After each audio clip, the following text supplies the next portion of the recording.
Leitura diária. Segundo livro de Reis, capítulo 16. O reinado de Acás, rei de Judá.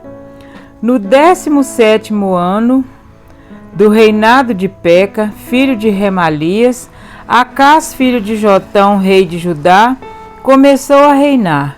Acás tinha 20 anos de idade quando começou a reinar e reinou 16 anos em Jerusalém.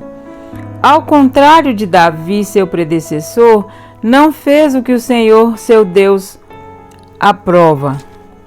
Andou nos caminhos dos reis de Israel e chegou até a queimar o seu filho em sacrifício, imitando os costumes detestáveis das nações que o Senhor havia expulsado de diante dos israelitas.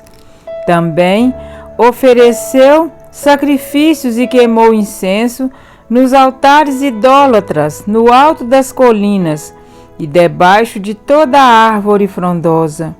Então Rezim, rei da Síria, e Peca, filho de Remalias, rei de Israel, saíram para lutar contra Acás e sitiaram Jerusalém, mas não conseguiram vencê-lo.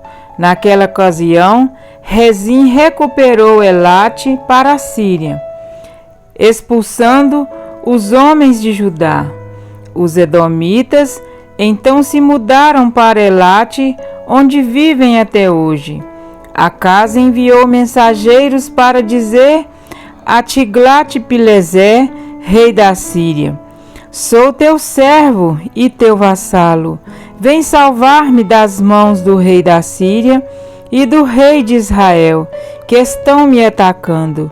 Acás juntou a prata e o ouro encontrados no templo do Senhor e nos depósitos do palácio real, e enviou-os como presente ao rei da Síria.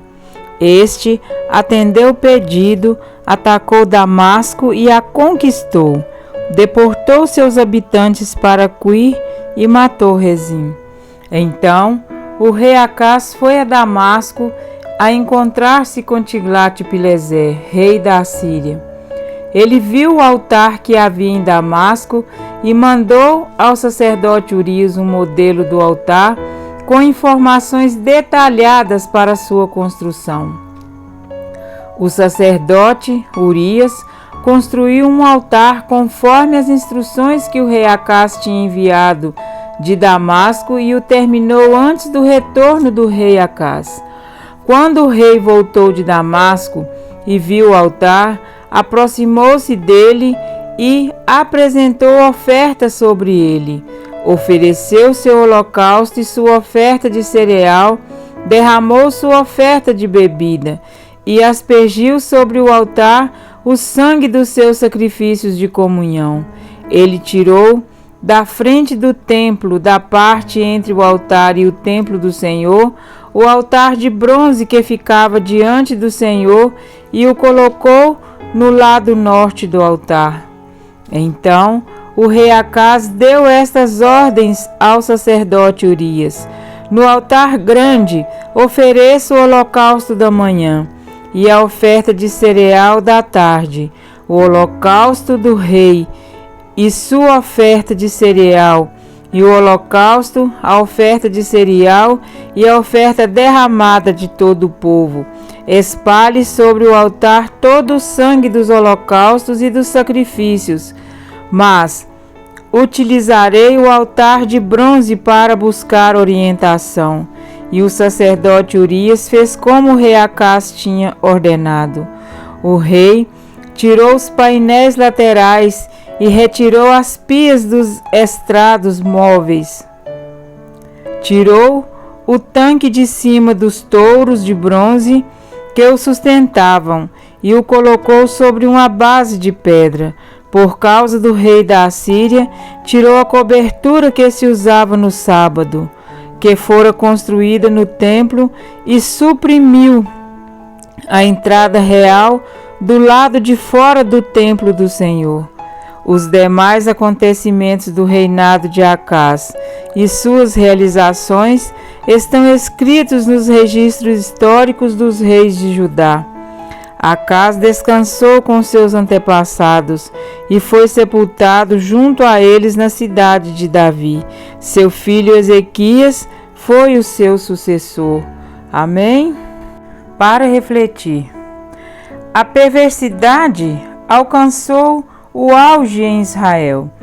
De nação santa de Deus, estava a um degrau de ganhar em maldade para as nações pagãs, contrastando com os demais reis de Judá. Acás não foi apenas um rei, foi um dos piores. Não foi apenas um pai, foi o assassino de seu próprio filho. Não foi apenas um político estrategista, foi um adorador falsário. Ele trocou o socorro do Senhor pela ajuda de homens, e o altar do Senhor foi colocado ao lado de um altar pagão. Acás trocou deliberadamente a bênção pela maldição. Perdeu totalmente a noção do sagrado e se desfez das coisas santas, como quem descarta um objeto qualquer. O troca-troca de Acás, infelizmente, não ficou extinto lá naquela época, porém, transformou-se em algo tão sutil que já não desperta revolta. Percebam que Acás não deixou de observar os ritos sagrados e os fazia como se fossem feitos ao Senhor, oficiados por um sacerdote do Senhor, contudo no lugar e do modo que ele mesmo escolheu para fazer hoje. Muitos dizem adorar a Deus, mas cada um do seu próprio jeito. No estudo de ontem, desmistificamos a ideia de que Deus só quer o nosso coração. Ele quer sim o nosso coração, mas para moldá-lo para a sua glória. O capítulo de hoje nos traz mais uma lição fundamental para a nossa jornada cristã. Deixar de lado, assim diz o Senhor, para fazer a própria vontade é uma contrafacção às preciosas verdades contidas na palavra de Deus. Liberdade não é viver o que eu acho ser correto. Liberdade é servir a Deus da maneira que Ele prescreveu. E conhecereis a verdade, e a verdade vos libertará. João 8,32. Existem profissionais preparados para servir a sociedade.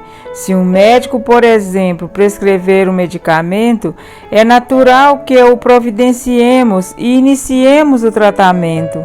Se o engenheiro aprova um projeto, é sinal de que podemos dar início às obras. Se o nosso carro vai para revisão e o mecânico diz que está tudo em ordem, voltamos para casa confiantes de que o carro não nos deixará na mão.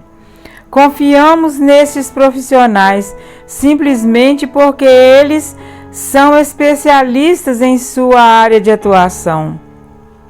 Então, por que é tão difícil para o ser humano confiar naquele que o criou? E ao invés de corrermos para os braços do nosso Criador, nos atiramos nos braços falhos de outras criaturas.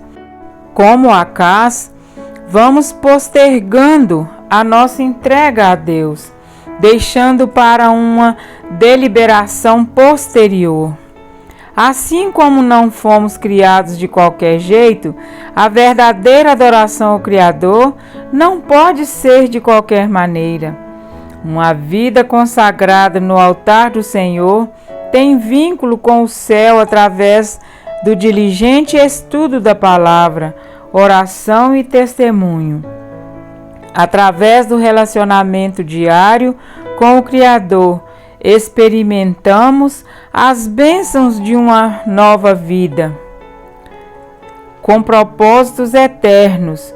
Já uma vida sem comunhão é uma vida vazia que busca preencher o abismo da alma, imitando as obras de outras vidas vazias.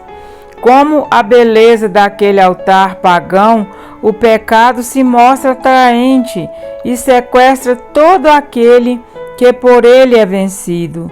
Sobre qual altar temos dedicado a nossa vida e como temos feito isso?